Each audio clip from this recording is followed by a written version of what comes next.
Калі я ішла ўпершыню, я ўвогуле ішла нікога, в прынцыпе, не ведаючы, ішла адна, без бацькоў, без родных. І вось гэта было цікава, тому што адразу знайшліся нейкія людзі, якія падтрымалі. Я ніколі, ніводнай хвілінкі не правяла адна, ў прынцыпе. Заўсёды дзесьці з нейкім.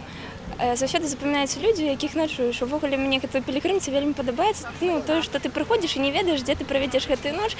І так цікава, што людзі, якія так цябе прымаюць, яны такі нейкія адкрыты, шчыры, добрыя, так стараюцца, нешта ўсё расказваць.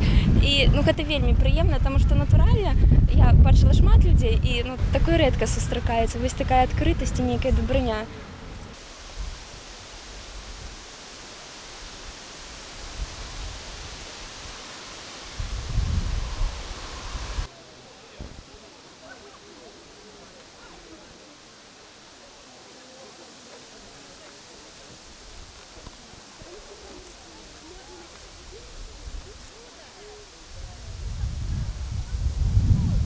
Кожная пілігрымка для мяне на чымсьці запамінаецца, але каб расказаць вам якую-небудзь гісторыю, то гэта быў такі для мяне маленькі цуд, якім я магу дзяліцца. Это тое, што я заўсёды біла ў бубен і біла сабе па вось гэтай руке і набіла сабе вельмі такую вялікую руку.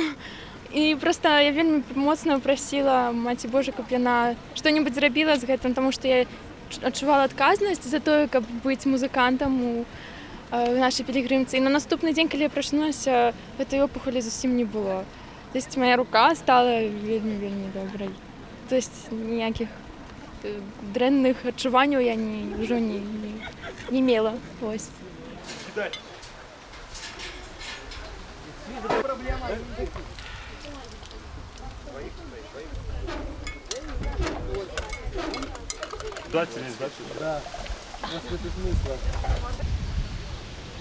Эта пилигримка становится для меня знаком больше, знаком для меня, знаком для Бога и знаком для моей невесты, которая тут отвечает за очень серьезную работу. Она ведет эту пилигримку. И это знак для Бога, то, что я верен Его призваниям, потому что Он мне дает супружество, Он мне дает невесту, Он мне дает семью и обещание в том, что через это я буду идти к Нему.